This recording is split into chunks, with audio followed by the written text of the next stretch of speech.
making another video on the immigration debate amongst the YouTube libertarians. And yeah, like I said, I arrived late to the party. Anyways, this will probably be posted up as a response. Oh, my chair's broken. Alright, this will probably be posted up as a response to one of Spock Talk's videos, and I like the vids on both camps, so I want to say that in advance. I think they both bring up some good points, and I also disagree with a little bit of the things that each side says, but anyways, trying to make this video succinct. Spock Talk says that the drug war is not relevant, but this is one point where I disagree, and the reason is because it turns out many Hispanics, I think a larger percentage, happen to smoke marijuana, and marijuana is the largest what you call it, culprit, I guess, in the violence involved in the drug war, because it's moved in such large quantities, so drug cartels get involved.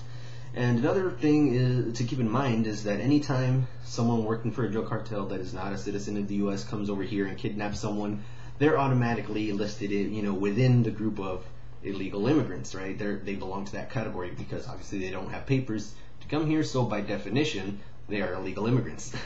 So it's important to separate that group of people from the group of people that come here to live and work. And what else was I going to say? Oh yeah, it turns out, yeah, the increased crime, I guess, among Hispanics is not due to poverty. It's actually, I think it's due to age groups or something like that, if I remember correctly. It's some conservative website. Ironically, they've posted up an article where they did some research and posted stats and stuff. And excuse me. And it turns out that once they adjusted for the age difference, because it turns out, if you break it down, it's like, I think between 18 and 20, or 20 whatever, 20 something is the age group that's most likely to commit crimes, and then the older they get, the less likely people are to commit crimes, and that pretty much goes through every race and ethnicity. And it just turns out that a lot of the immigrants coming from Mexico, especially the illegal ones, are within that age group. So we're getting a lot more young people, so obviously there's the group of people coming in is going to be more likely to commit crimes. But it turns out once they adjusted for age, so once they control for age, meaning they compare Hispanics of a certain age group with whites and blacks of the same age group, that Hispanics commit less crime compared to blacks, and about the same, I think, as whites. I'll link this in the description. And another thing was, a lot of these arguments I've heard before. Jason Riley from the Wall Street Journal makes a video about it. I think he has a book, actually. It's called Let Them In, The Case for Open Borders.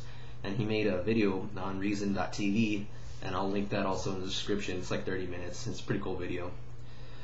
And so, yeah.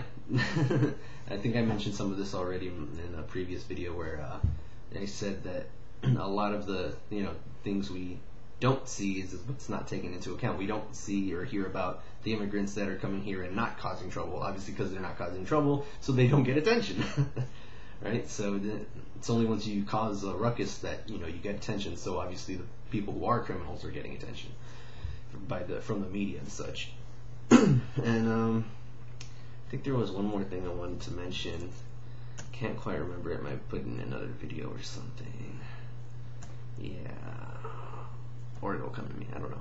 Anyways, another thing would be that as far as the free trade thing goes, I would agree with people who were making an analogy between immigration and free trade, because it's like the free trade of the labor market.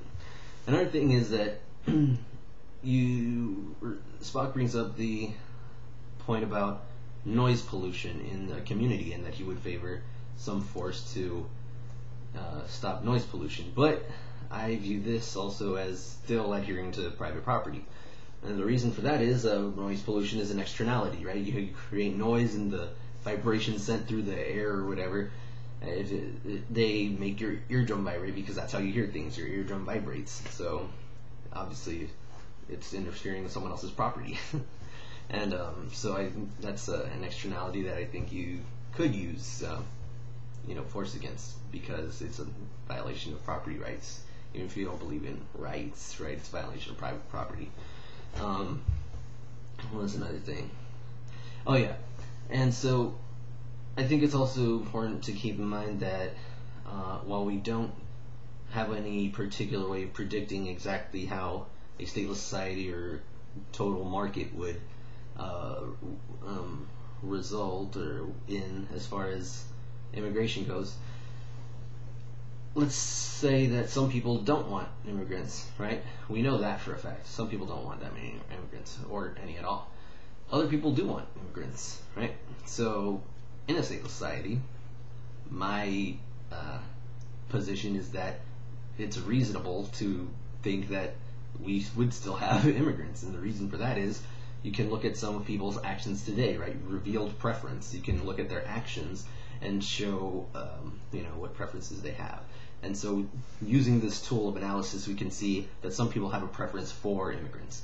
And the way we can do that is by looking at businesses today that employ illegal immigrants, right? Obviously, they're employing illegal immigrants. In many cases, they know they're illegal immigrants. So obviously, these people do want immigrants in here. And so in a stateless society, obviously people would probably welcome those workers, while others may not. Obviously, if you're competing for a job with someone who can take the same job for a lower wage, you might not like that, right? And suppose they are at the same productivity level as you or more, again, you probably wouldn't like that. And for employers, you probably would.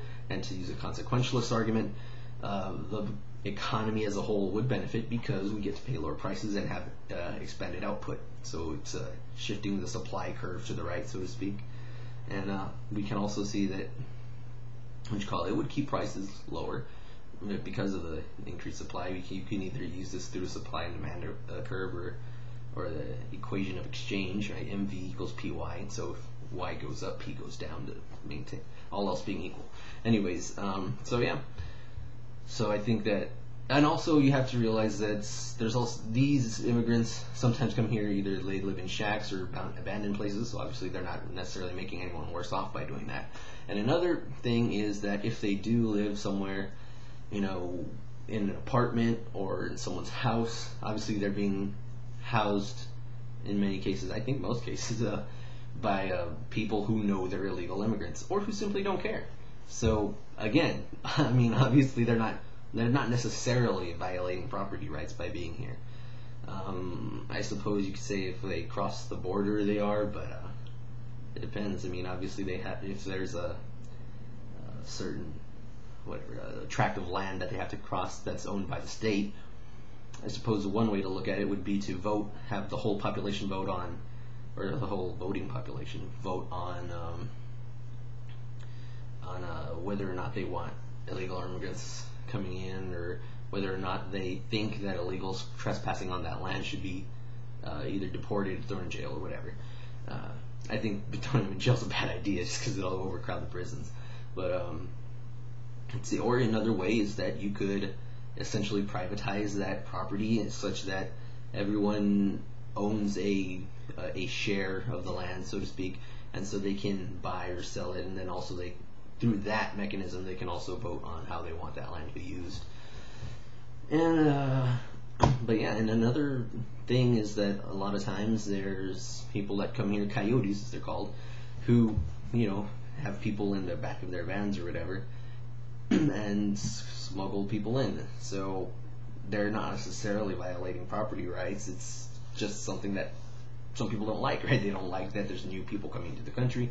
But suppose they get in their truck and there's a state-owned road that no one wants to kick them off of. They can drive wherever they want, and then drop off these immigrants wherever, in the park, I guess, or an apartment, whatever. A lot of them come here, it turns out, with because they have family members here already, and so they end up staying with their families. So again, it's not necessarily the case that they violate private property to get here. So I think those are all reasons why we can expect, even in a stateless society, that there would still be some amount of immigration. Not only that, but that I think these clues, right, the clues of people bringing in immigrants and people letting illegal immigrants find housing in their apartments or houses or whatever, and also the fact that firms employ illegal immigrants, proves that that the state is restricting the amount of immigration and holding it lower than what it otherwise would be, right? Because if it's not lower than what it otherwise would be, people wouldn't be employing all these illegal immigrants, right? People wouldn't want to have them here, and so, as you know, I mean, that's one. By the same token, though, I admit, by the same token, you could make the argument easily that the state is simultaneously subsidizing illegal immigration through welfare programs. But it also turns out that a lot of illegal immigrants don't receive welfare. And I think they might receive it a little more than our population, like U.S. citizen population. I'm not completely sure on it, but I think I do remember an article saying that. And so, while that may be the case, it turns out that most of them don't receive welfare benefits, unless you count like public schooling or something like that. But by the same token, if you're one of these types that doesn't like the fact that they're not integrating, of course they are, but if you're going to use that argument, then you should love that they use public schools, because then they learn English, right? And they become more integrated and pick up the cultural values, so to speak. So yeah, I think that keeping these things in mind. And also that pretty sure I had a link. If I can find this link, I'll also link it in the description, showing that immigrants on net balance. Now, granted, I don't know if this is purely illegal or just all immigrants together, but immigrants contribute a net benefits to the economy, which means if you subtract costs from benefits, there's still benefits left over. That's what net benefits means. So they provide net benefits to the economy. And I think one figure is something like $36 billion. But, I mean, obviously that's a very small percent of GDP. But the point is that on net balance, that's still a benefit, right? I mean, because it's a net benefit. All right, I hope I made my little point there. And I'll get to finding those links and put in the description now.